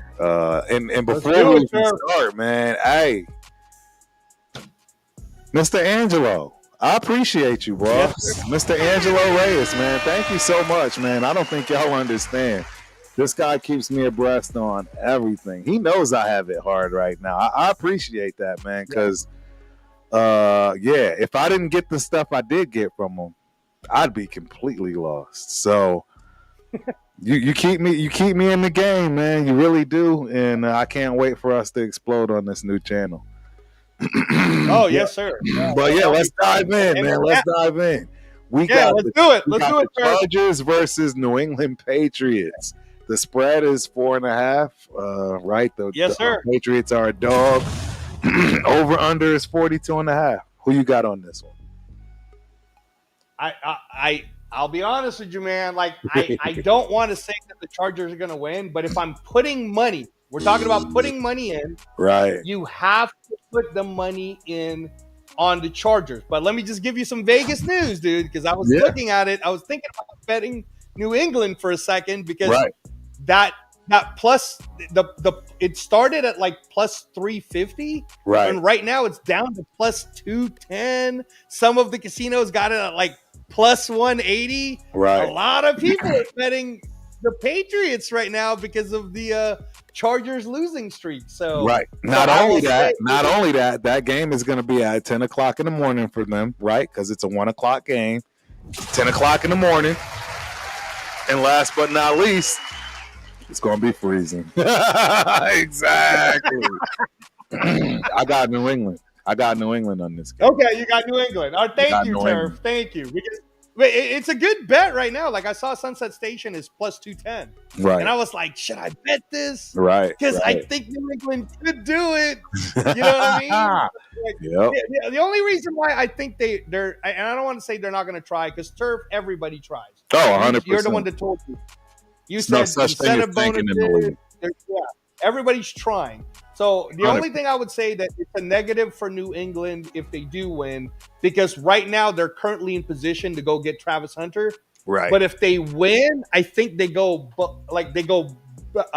further than the Raiders. Right. You know what I mean? No, I know what you mean. But yep. But I do think that the plus 210, if you want to gamble a little bit. Right. That's not a bad bet. But I'm picking Chargers. Turf's picking New England. Yep. So. Next, we got the Denver Donkeys versus the Cincinnati Bengals. The Donkeys are 3-point dog, 49.5 for the over-unders. What you got? I saw that the Donkeys were also a plus 180, and the Bengals are a minus 180. And I am going to believe the odds makers because I'm going Joe Burrow and the Bengals all the way. Hey, we together on that one, bro. We together on that one. I got the Bengals all day. Joe Burrow is my favorite quarterback. I hate to say it. I shouldn't say it. I don't know why I hate it. I wish we had him. He's one of my favorites. I wish we had him too, Turf. He was drafted in Vegas, bro. Remember the Kobe draft? He was yes, I remember. Yes. I was there. He should be with Las Vegas. Let's trade for Joe. Right, let's trade for Joe. All right, next. But in all honesty, Turf, wouldn't you agree that for as many losses as the Bengals have had this year, Joe Burrow is by far the best fantasy quarterback all year? He's always consistent with 3, 4, 500-yard games with easy. 3, 4, 5 touchdowns. Yeah, So Bengals beat the Broncos. That's what I got. That's what you got. Perfect. Arizona Cardinals, 7-point dog to the Los Angeles Rams at 47.5 over under. Who you got? Yeah. I'm going hard for the Rams, and I'll tell you why I'm going hard for the Rams. The minute the Cardinals were told you're out of the playoffs, right. Here, I'm going to spell it out for the viewers who do pay attention to Turf Show, and you guys go to Protect the Shield or you go to Captain Jack Show and you've listened to me talk stats about things. Right. Currently, going into 2025, the Arizona Cardinals have more cap room money available. Yes. They have $115 million free to spend on whoever they want. You couple that with the fact that they might be picking, if they lose this week, like they might be starting to pick in the top 10, maybe, you know what I mean? Like, or closer, like if they could pick. So here's a scary proposition for you, Turf. Okay. Let's say Tetaroa McMillan of Arizona drop to the Arizona Cardinals, dude. That would be nasty work. That would be nasty, right? That would be crazy. They'd have Marvin Harrison of the future, Tetaroa McMillan, It's not gonna. Kyler Murray, That, 115 million. I would be that was scared the of Aaron Patriots. He Jones. would have to get by the Patriots. That won't happen. Trust me. All right. All right. Right? I'm just Neither saying, will bro. Travis Hunter or him will not get past the fifth pick. Pretty much. Okay. But that's why I'm going hard for the You Rams. got the Rams. You know what? So here we are. We're different because guess what? Oh, wait. Arizona is technically, they are officially out. They're out of the playoff race. Last week. Last week they were out. So with that being said, yes, I am going to go for the Rams as well. The Cardinals have never been good at spoiling anything for anybody. So I'm with you with that. The next one, we got the Carolina Panthers against the Tampa Bay Bucks. It's a 8-point dog for the Panthers with a 49 over under. I was seeing the Sunset Station line on it too. I was like, damn, that's a pretty good bet if you bet the Panthers, right? It's like you can get some good money here. But I don't think Baker Mayfield is going to let them lose, dude. They're trying to catch up. I think they know they blew it against Dallas. Yes, big time. And they can still come back. If I'm not mistaken, Turf, is this game is in Tampa Bay, so that's a home game. Yes. You know, so I can't go against them, man. I can't go against Mike Evans. I can't go against Baker Mayfield. I'm with you. Tampa to beat Carolina. I'm with you. Me and you are the same. Next big one up. The Dallas Cowboys versus the Philadelphia Eagles as a 7-point dog. Philly all day. Only 38 over under. Philadelphia Eagles all day. Easy work. Easy work. Yeah, for two reasons. Number one, CeeDee Lamb is now out and shut down for the rest of the year. Right. That's the number one reason. The second reason is Philly can still keep winning and possibly, like, if all it'll take is, again, a Lions mess up or a Vikings mess up, there's still 2 weeks left, man. Right. And you never know what can happen with Philly. So I think Philly's going to go for it and destroy him. I'm with you. Same thing. Indianapolis Colts versus the New York Giants. Giants is 7.5-point dog. The over-under is at 40. Who you got? Now, Turf, come on, man. I know you're not picking no Giants. The Giants are so dysfunctional, dude. And Tyrone Tracy's a nice bright light, and Malik Neighbors is a nice bright light. But they need a quarterback. They need a quarterback bad. Right. You and I both already know. In fact, I will say it on your show. The New York Giants, everyone, if you're a Raiders fan and you still want Shedeur Sanders, do not panic. Because the New York Giants, based on insider information, if you start looking through it yourself on Google, will pick Cam Ward. Yes. And they will be hiring the offensive coordinator of the Miami University as their new offensive coordinator. So the New York Giants will be getting Cam Ward. They will lose. They will continue to lose so that they secure the number one pick. No, Turf. Ariel seems to think that the Giants are going to win. So shout out to Ariel. Good luck with that. Hopefully you don't bet it. That's all I can say. Well, remember that the Colts are still fighting for the playoffs. They are still fighting for the playoffs. That's why I don't think they're gonna lose that. So. Yeah. All right, we finally have come into our toilet bowl game of the day. The Las Vegas Raiders against the New Orleans Saints. 1-point dogs in this one, ladies and gentlemen. 38 is the over-under. Who you got? Ladies and gentlemen, I am on a football pool with it's a family football pool. Yeah. I'll tell you about it later, Turf. But in the family football pool, one of the rules is you have to pick 3 underdogs in the beginning of the week when the first odds started. And when the odds started, I don't know why, but the Raiders were the underdog. Hey. So obviously, for me, I picked the Raiders. I was like, I actually think the Raiders are going to win. Now I looked today on Sunset Station's app that they have. Sunset Station has the Raiders at minus 125, meaning they are the favorites to win now Right. against the Saints. So I am picking Interesting. Raiders all day. Yes. Let's win. Let's win 3 in a row, and that'll maybe help keep AP as the head coach, maybe. And Right. no. So I'm Raiders all day on that one. Yeah, I got the Raiders too, man. I got the Raiders too. Ariel says these last 2 games of the season going to be a lot of upsets. I actually agree with you on that one, man. I think there will be a few upsets that people aren't ready for.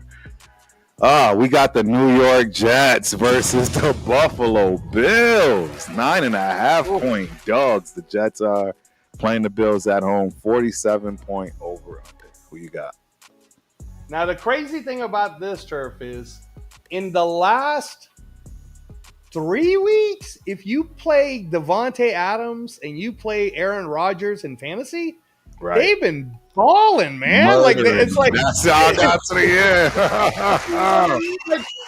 it's a little scary because it's like, damn, man, like y'all know you're not really playing. I think that Devontae and Aaron are playing to entice the next team. Right. That wants to get them as a combo. What do you think, Turf? I don't know what. Yeah, because they're not. Neither of them are going to be there after this year. It's over. There's even this rumor that so that they don't have to change locations, and I don't know if this is true or not. Right. That they will take a deal as long as they're together to go to the New York Giants, and he'll be basically the guy that's going to be the bridge to Cam Ward. So I don't know, Turf. I don't know if it's true or not. I don't know if it'll happen, but you know, I don't think Devontae wants to move again, but we'll see. We'll see. But yeah, having said all of that, I think it's going to be an exciting game. If you're playing fantasy, you should play all these players for right. Absolutely. I think that if you're going for what's the over on that, Turf? Like it's for 49. Overall point. Yeah, I think you might be able to bet the over. Like, I think it's going to go nuts. The only thing I'll say is if it snows a lot, maybe it won't. But remember that snow game that Buffalo had, and they scored like 30-some. Remember that? Right. That was insane, right? It was against the Niners. Yep. So yeah. But I still believe that Josh Allen, who needs to continue to win, even though they don't have a chance to get the first, they don't want to all of a sudden drop the third. So I think that Josh Allen will muster it up. James Cook's going to cook. Right. So I'm picking the Bills, man. I'm picking the Bills. I'm definitely on the Bills. I am your father, says AP sucks. Well, that's an opinion. I don't agree with that opinion, but I mean, he's not good right now at his job, but I mean, he's a rookie. What do you expect? It is what it is, man. On to the next, man. Tennessee Titans versus the Jacksonville Jaguars. Okay. All right, Turf. Again, 1 point. Dog. This is a pick'em game. 39.5 over. Yeah. Yeah, they're a pick'em game at Sunset Station Casino also, Turf. And for this one, I saw what the Jaguars could do to the Raiders, but I also saw what they could not. And I don't think Tennessee gets enough credit, bro, for their defense. Right. I don't know about you, but that Titans defense is going to be good next year, man. Tavondre Sweat, who both you and I were talking about during the draft shows, that guy's a dude. That guy's a dude. That's a guy that I wanted him for us. You know what I mean, right? No, absolutely. So I'm picking the Titans. I think that the Titans are at a point where they're really for real, not trying to lose, and they're just trying to decide: are we going to keep Will Levis, or are we going to take a chance on another first or second round? They're not picking another quarterback. Not in the first round. Not their first pick. They might later in the rounds, but they're not going to pick one first round. They're going to pick somebody that can come in and play. Who do you think they'll get, Turf, depending on where they're at in the first round? Probably a wide receiver. I mean, yeah, I could see them picking a wide receiver, something offensive. Like you said, they got the best defense in the league, so they don't need defense, if you will. Well, then maybe the Titans might want to think about getting our guy from UNLV, Ricky White the third, baby. Yeah. Ricky White the third, special teams player of the year, one of the top offensive players this year. Shout out UNLV.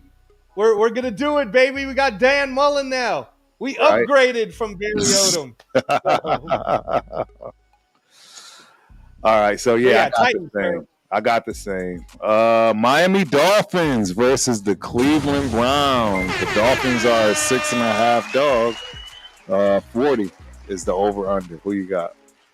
Yeah, so this one, Turf, was the toughest one for me when I was thinking about it, and I stayed away from it on the betting because all the odds for Sunset Station are saying everybody's betting Miami.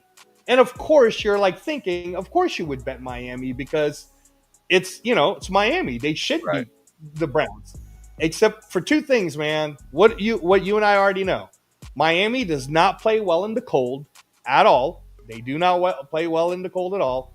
And Cleveland, for whatever reason, dude, they're balling as hard as they can on every Right. game. That coach Kevin Stefanski, I don't know if you guys were watching HBO, the Hard Knocks AFC Yeah. North. Yeah. Man, that Stefanski, the way he speaks, I was getting pumped. Yeah. A lot of people like him. Oh man, Turf, when he said that whole, hey, everybody here all wants to be in the playoffs, right? And they were like, yeah. It's like, well, guess what, gentlemen? You're in the playoffs right now. And then he showed the teams that they're playing. Right. And then he's like, you want to prove to everyone that you are people that would beat playoff teams. And that's a playoff team, and that's a playoff team, and that's a playoff team. And I was like, man, I'm hyped. I don't care that I'm 2-10. Yeah. I want to play for this guy, you know? Right. So weirdly, I am picking the Browns to upset Miami, dude. I don't know. Yeah, I can't roll with you on that one. But I get it.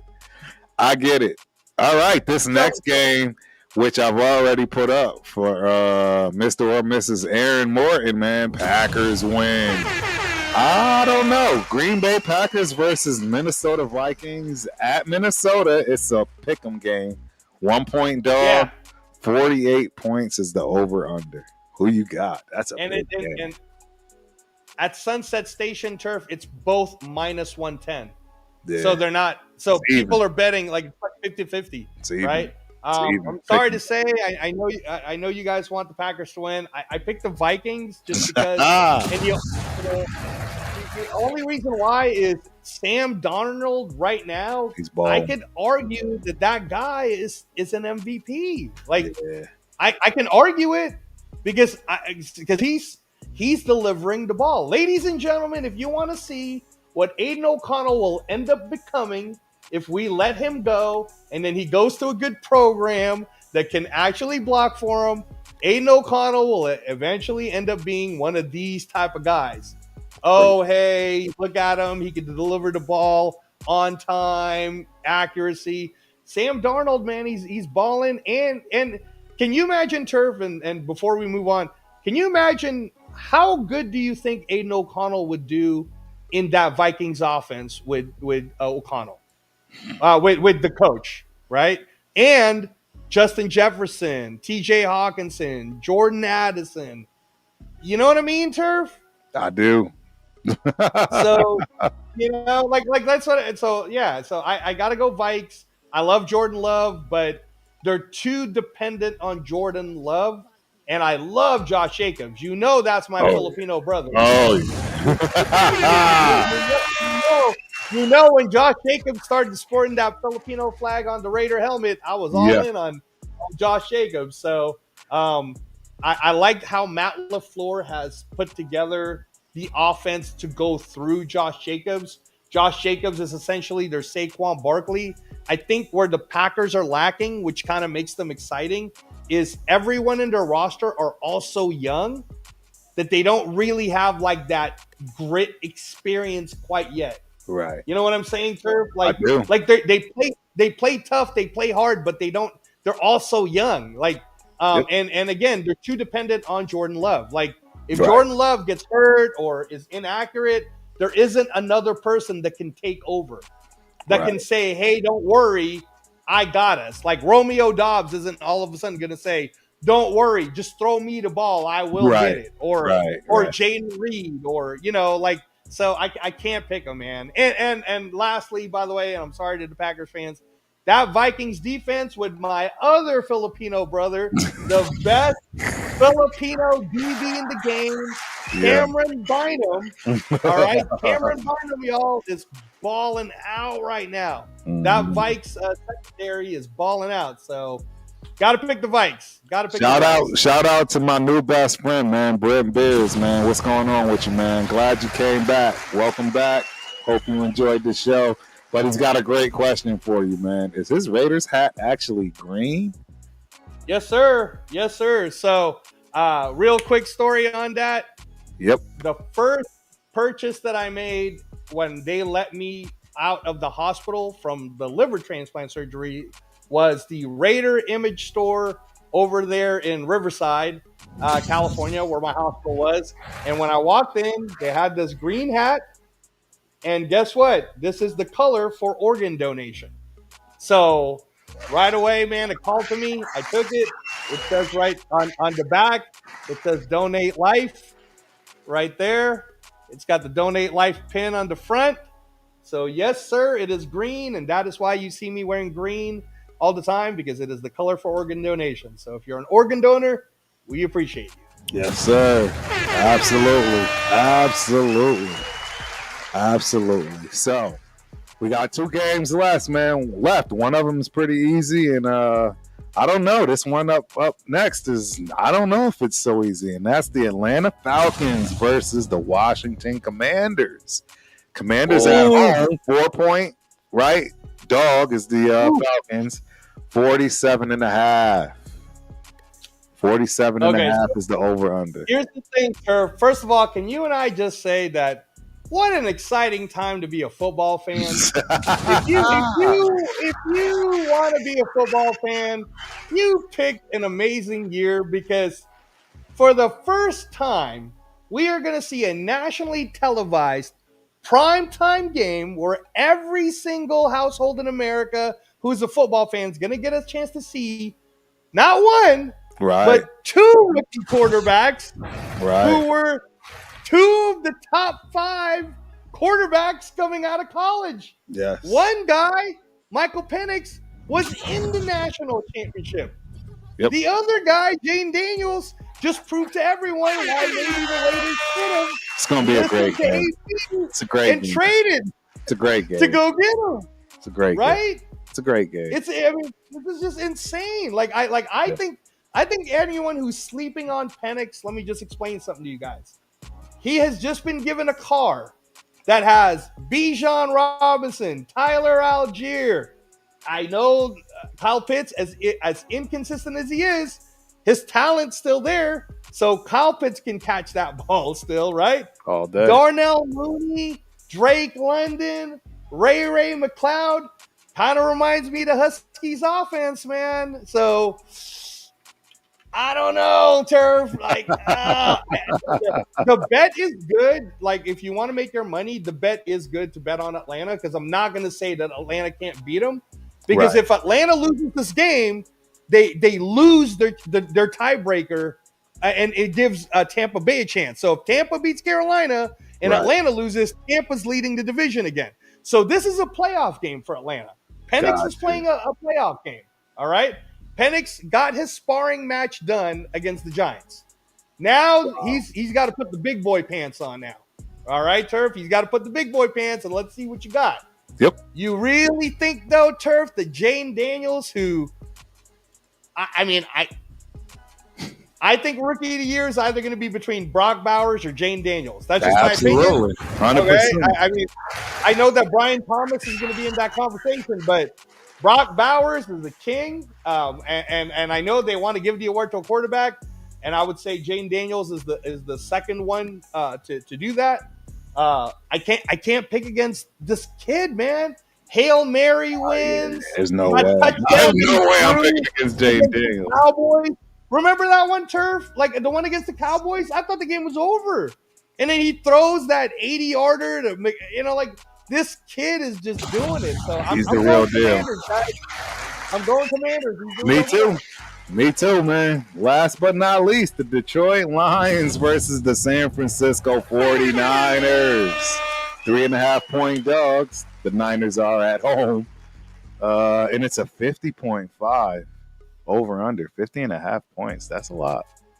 That means that they expect the 49ers to score. I'll tell you this. It shocked me when I looked at the odds at Sunset Station that it is only minus 185 for the Lions, and it's like plus 180 for the 49ers. So a lot of people are betting 49ers on this. Okay? Right. Lots of people are betting 49ers on this.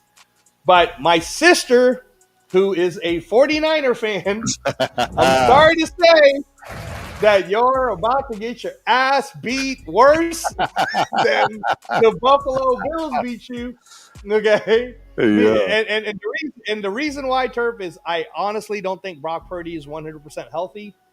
They don't really have a running back because Garendo's still dealing with that hamstring. You already saw what it looked like the last 2 games. So right. I think it's sucker's bet to bet the 49ers, and I think the Lions are going to roll them, dude. I think you're about to see Jameson Williams go crazy, and no one's going to be able to guard Amon-Ra St. Brown. And Jahmyr Gibbs, man. So for everybody who keeps telling me that if Ashton Genty were to fall to the Raiders, you wouldn't take him, let me just remind you that Bijan Robinson was taken number 7, and Jahmyr Gibbs was taken number 12. Right. And you tell me, Turf, is it paying off? It is definitely paying off. Both of them boys can ball. Both of them.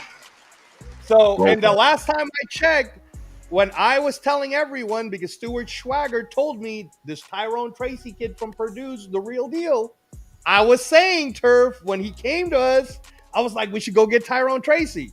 And we end up getting Dylan Lobby, whatever. Right. But we could have had Tyrone Tracy, y'all. So running back, very important. Okay? Very important. And you know, when I say running back's very important, you know who I honestly believe should 100% be the MVP this year? Saquon Barkley, bro. Yeah. Because come on, Turf. If the argument is the Eric Dickerson record was almost broken by Adrian Peterson, and that year you gave the MVP to Adrian Peterson. Right. Then what are we arguing? If Saquon beats it, for sure he's the MVP. Correct. But even if he's 1 yard below it, he should be the MVP. Am I wrong, Turf? No, I agree. 100%. 100%. Yeah, man. No. Running back, very important. If Ashton Genty falls to us, I would love it if we get him. And I am going. I'm sorry. Sorry, Turf. I got lost in the thing. The teams we were talking about again was which one? The Detroit Lions and the 49ers. You going with the Detroit Lions? Yeah. We all are. Bet the minus 185 and bet a lot of money on it because the Lions are going to roll them. Right. Bravo. Y'all flopped Shador. Y'all the real MVP is Giants fans. I agree. I'm still not happy about that one, boy. Still Turf, now since the chat brought that up, can I ask you, Turf, in your honest opinion, if Shador Sanders would have came out in this past year's rookie draft class of quarterbacks, where would you have put him in that range? So we're talking year? Yes, we're talking Caleb Williams, Jane Daniels, Bo Nix, Drake May, all the way down. I would have stuck him behind. Honestly, I always had Daniels first, Caleb second. Then honestly, I had Drake May third. But I would put Sanders above Drake May. You're telling me you would put Sanders above Michael Penix, Turf? Yes, back then I would have 100%. Even 100%. The Michael Penix you saw from Washington, Turf? Yes, that's what I'm saying. The guy who chopped up Texas? No, that's what I'm saying. So that's what I'm saying. Like if I were to do it now, no. I'm gonna be honest. I'm very objective and honest. Now, today, knowing and seeing him play now, no, I'm going to say Michael Penix. But back then, I didn't think Penix would even get drafted in the first round. And if so, it would be late. I thought he and Bo would be fighting that out. You know what I mean? So, yeah. You know what I mean, I got him in front of JJ and everybody else, but I can't see putting Shador in front of Daniels or Caleb Williams for that matter. I can't see it. And that's what I mean. Is for me, I was like, and guys, you can hate on me if you want to. All right, I understand that what we need is a quarterback. I get it. I was one of the ones preaching we should have gotten Kirk Cousins in the first place, but I get it. Whatever. All right. Here's the thing. In my opinion, based on the little that I've seen, which Turf isn't so little because we watch a lot of it. Right. Right. But from what I've seen, and again, I'm not trying to pretend like I'm a football expert. I'm a football fan. Right. I think Sanders is maybe the 15th or the 17th best college player coming out of the draft this year. I think there are at least 14 other players in terms of just talent and position that are a much better pick for people than Shador Sanders. And if let's say Shador Sanders came to our pick, let's just say, this is me talking, Shador Sanders magically comes to the number 10 pick or whatever, number 7, whatever. And Mason Graham is still there. Right. You know who I'm taking, sir? I'm taking Mason Graham. Right. Because Mason Graham is going to kill people for years. Until we protect the quarterback, I don't want to put a kid in. You know what I'm saying, Turf? I don't want to put the guy in just to get destroyed and have his confidence ruined. Right. So I need to know that we spend $112 million on an O-line before I even put any quarterback in front of it. You know what I mean? Like there's no insurance for the car, guys. So it doesn't matter how nice the car looks. It's going to get destroyed. So no, I go ahead, Giants fans, have fun if you want to pick Shador Sanders. But I'm telling you, you're going to take Cam Ward. And honestly, Turf, do you think Sanders will drop? Because no, before us, who else needs a quarterback? So we know the Giants will. He's not dropping. But like, for example, the Jaguars don't need one. New England doesn't need one. Right. Tennessee, you said, isn't going to take one. Right. So who's going to take Sanders before us anyways? Trust me, he is not. Somebody will come up to get him. You know what I'm saying? Really? Absolutely. Really? Nobody's going to let that go down. He's not going to drop that much. He's not going to drop that much at all. And yes, bravo, I agree. This is why the Raiders are bad. You have to draft the quarterback. I agree. I'm not going to even front. I agree. Okay. You had another message up too. Hold on. Let me see. All right. Go ahead. Let me see. Yeah. So this was the other message that Bravo had. Still got Shador over everyone except Caleb or Daniel. So I agree. I agree with that. Now, hold on. I'll tell you what, Bravo. I'm going to get you on my side for a second. Okay? And I've talked to Turf about this before. So we're going into this year, and we're going to pick whatever pick we're going to get. And Telesco is smart enough. Like, you can't get mad at me now when I'm just giving you facts. Telesco's so good at picking that our first round, second round, third round, and now fourth round picks are all starters. Hey. We can argue that the first round pick and the second round pick are two of the best players in their position this year. That could be an argument, okay? The third round pick has been pretty good, right? The fourth round pick doesn't look like a dud either. DeCamarion Richardson looks like that guy might be a dude. He looks serviceable. All right? He looks serviceable. Right. I'll admit that. I'm going to trust Telesco within this process of knowing that in the 10 picks that the Raiders have going into this year, we have 3 6-rounders, we have 2 3rd-rounders. All right, we have 10 picks. He's going to pick the best available players for us. And because we have $112 million, what if I told you that we got Matthew Stafford as our quarterback? Oh, you talking that talk. You get Matthew Stafford in here, it's game over. It's game over. So here's the thing. We have the money. So we don't need to We don't need to be cheap anymore, guys. We don't need to be like, oh, let's just go get Russell Wilson on the minimum, right? Right. Like, I get it. Would I want Kirk Cousins for $1 million to be in the quarterback room? Absolutely.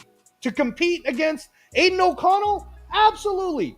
But if Matthew Stafford is like, well, the Rams are going to give me X and the Raiders can give me X, why wouldn't he come to Vegas? Right. There's no taxes, right? I mean, you know what I'm saying, Turf, right? Yeah, there's Okay, no so- state taxes.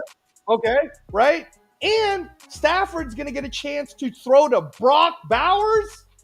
All right, are you kidding me? That Stafford's would be going to have good monstrous. receivers. He's going to have Jacoby. So imagine this, Turf. Imagine this for the fans who think I'm crazy that we shouldn't. That if it doesn't come our way, we shouldn't force getting a quarterback in this current draft because I don't think, other than Cam Ward and Shedeur Sanders, there isn't anyone else worth taking in the first round for quarterbacks. But am I crazy, Turf, if I gave you this team for the Raiders? The number one pick is Right. Teteroa McMillan to the Raiders. Right. Okay. Then we took Matthew Stafford and paid him a massive amount of money for 4 years. Okay. Stafford's only 37. All right. Or 36, I think. Right. Right. Okay. We have Stafford, Turf. He's going to throw to McMillan, Myers, Bowers, Mayer. Turf. You don't think we can make that work? I mean, I do think we can make that work, but I do agree somewhat with what our guy is saying here, man. I gotta give Bravo some love here, man. What all-time great wasn't drafted and had the best years with the team that they were drafted by? I can't understand that one, Bravo. You got to help me out, because what all-time great wasn't drafted? Because right now, he's Sam saying Darnold this is what the wasn't Jets drafted thought. by the. He Sam says Darnold's this is doing- the Jets thought. What? I don't understand, Turf. What's he saying? Because it's like Baker Mayfield is playing for a team that he wasn't drafted by. Right. Sam Darnold. Right. No, I understand, but this is the one thing I was going to say I agree with him with. Bravo. You are 100% with this comment. The problem is y'all keep getting the used bins. I agree. We need to go out and get our own. We need to get our own brand new joint. Okay. And stop with the used stuff. No. And you know what, Bravo? I'm with you. I never said that we weren't going to use a pick to get a quarterback. But Right. Can I just let you know right now, Bravo? There's a 6'5", 230-pound kid by the name of Curtis Rourke who pretty good accuracy and had Indiana in the college football playoff. Oh, yeah. And Curtis Rourke might go all the way to the late second round. Well, you're not looking at the comments, I can tell. But Brent pulls out a thought. What if Raiders trade up and select Travis Hunter and wait to draft a quarterback next year and just sign an active quarterback like y'all are saying? I don't dislike that, Brent. I don't dislike that at all, especially if we're not going to get Sanders, right? If we can't get Sanders, I would absolutely take Travis Hunter, who's absolutely going to shore up your defense and give you some run on offense. So I'm with all that. I'm with all that. And then Bravo stated, like, all the greats are drafted and play the best years with that team. No, I agree. He's right. All the greats, usually people borrow people's greats at the tail end, right? Or if you're lucky, you're right at the decline, right? But very rare does a team give up their, guy at the top of the mountain. They're always coming down. And I agree, Bravo. That is typically usually the case, and that is part of our problem, because how many quarterbacks have we drafted in the last 20 years?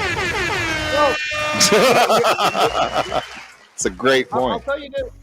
Yeah, no, I'll tell you this too, Bravo. I mean, and again, I'm not as much of a historian as Captain Jack, so forgive me if I'm forgetting the name. But and again, man, the medication for transplant kind of makes me hazy at times. But in the year that we drafted Ken Stabler, I think people forget that we drafted Ken Stabler second, because our first pick that year was the first black quarterback to ever be drafted in the first round. The Raiders did that, and I'm just forgetting the name, Turf. I mean, like I have it like in the tip of my tongue, but we went back to back quarterbacks that year. And I believe, if I'm not mistaken, that's the same year we might have taken Art Shell third. Right. If I'm getting it correct. So it's not like we haven't drafted quarterbacks before. And Right. I agree with the comment by man who is it? Bravo. Brent Beers. Yeah. Well, Brent Beers Brent Beers, yeah. As far as getting Hunter and going back. Yeah. If Travis Hunter falls to us, he's the Heisman Trophy winner for a reason, right? Bingo. He's a ticket seller, Turf. And by the way, Turf, remember when we were good until we got cheated by the Tuck rule? We drafted a guy who was a Heisman Trophy winner by the name of Charles Woodson. Yeah. Travis Hunter is Charles Woodson 2.0. Right. I agree. It'd be refreshing. I'm not gonna lie. Yeah. I mean, he's almost a guaranteed no miss. So yeah. and there's a lot of people right now, Bravo, that are saying Jackson Dart's looking pretty good. Well, Jackson Dart's going to fall in the late second, right? I think he might even go third round. Yeah, it might go third round, exactly, right? Or Curtis Wart's looking pretty good. Curtis Wart might fall late second, right? But how about this, guys? Carson Beck's been getting hurt so much. You don't think that Carson Beck might end up like Jordan Travis, and maybe Carson Beck ends up in the third or the fourth round? I mean, we already have two third Carson Beck. I wouldn't want Carson Beck. That's what I'm saying, though, Turf. Is I'm trying to say, like, there's other quarterbacks that I think people are missing, like that will come to this draft this year that might be that Russell Wilson or Dak Prescott type steal. Right. You could get him in the fourth. You can get him in the third. You know what I'm saying? So why are we reaching for Sanders? And my only argument is we don't need to reach for Sanders. Well, we're not. I don't think we're going to reach for him. I don't think that Telesco will go trade up for anything other than something along those lines of a Woodson 2.0. I could see him being intrigued by that, but as a quarterback, especially when he's got other guys that he likes, no way. Right. So. Right. Yeah, I don't know. But yeah, it is late, guys. I got to get up and work in the morning. Yeah, it's a late one for your boy Turf. Angelo, this was amazing, man. Thank you again as always. He always saves me, guys. I couldn't have done this one tonight without you. And I got you up here. I felt bad after trying to your internet cuts off and then my laptop cuts off and I finally get it fixed. So yeah, it was a match made in heaven tonight, man. And I appreciate it. No, thank you. And thank you to the chat. Thank you, Brent Beers, Eldridge Dickey. Yeah. First black quarterback ever. That's one of the great things about the Raiders is we were always first ever. Yes, and see, I was correct. So we went Eldridge Dickey, we went Ken Stabler, then we went Archell. That's what I'm saying, Turf. Yep. Why can't we do drafts like that? We appreciate you, Bravo. We appreciate you, man. Thank you for coming through. Hope you enjoyed, man. Please like and subscribe. Everybody, like and subscribe, man. Like I say, this is an all sports talk show. We just got real heavy on boxing tonight because we got one of the legends of the game here with Mr. Angelo Reyes, Transplant Raider Nation guy. So, yes. And Turf, and guys, I promise, I know it was boxing heavy in that first hour. Turf is going to show you the studio. 2025 hits, man. Yeah. That's going. Football season is almost over, Turf, and I know other than you got your son's thing that should be coming close to an end now, right? Am I wrong? Is it coming to an end? The football it's thing? In. Yeah. Okay. Yep. All right, and then I get it. Your daughter, of course, she's in the middle of competition. But other than that, Turf. Oh yeah, we got this. We good. Okay. Other than that, there's no excuses. The draft's not till April, Turf. All right. All right. It's boxing time, baby. It's boxing time, Turf. Yep. Well, we're going in with this comment because it's perfect. Brent, again, so glad you became part of the crew, man. And yeah, I didn't even know that. I had to cheat. See y'all all Sunday. And that's because you already know we'll be having a watch party live to watch our Raiders. It is what it is. We're gonna see what it do, and we're gonna suffer together. So maybe we can pull a transplant in on Sunday. Yeah. Put me in. I'm betting Raiders on that anyway. I'll put some money on it. Cool. Yeah. All right, ladies and gentlemen, till Sunday. Well, actually, I got tomorrow night, man. Y'all know what tomorrow night is. It's Turf and Rundown tomorrow night, 8 p.m. sharp, Central Standard Time. That's 6 p.m. on the West Coast. That's 9 p.m. on the East Coast. It will be a wild show. We pull everybody up, right? If you want to come and talk that talk, please feel free. We will absolutely be pulling you up. And hey, watch parties, I pull pretty much everybody up as well. I just make sure you're Raider fans. You know what I'm saying? You got to be a Raider fan to come to the watch party. You know, these other shows a little different. But the watch party, we can't take y'all coming and invading in our space and not rocking with us. So, but yeah. Hey, Turf, real quick, on your Friday night Turf and Rundown, how late does it go? It goes as late as everybody stays up for. So if y'all want to stay up till 4 o'clock, if y'all want to stay up till the game start on Sunday, we'll find a way to get it done. That's how we rock on Turf and Rundown. So, hey, Turf, if on Friday night on the later part, if I can swing in, if you can get Papa Rundown to come in, yes, Papa Rundown will talk our ears off about. I know. Well.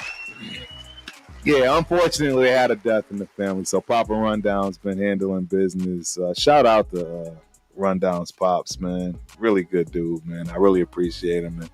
And these tough times, man, it's not easy. So condolences to the family. Absolutely hang in there, bro. We got your back. Yeah, and as y'all know the schedule, man. So please come join, hang out, and have some fun. All right. Thanks, sir. Thank you, Raider Transplant. Thank you, Raider Nation. Till next time, we out. Peace.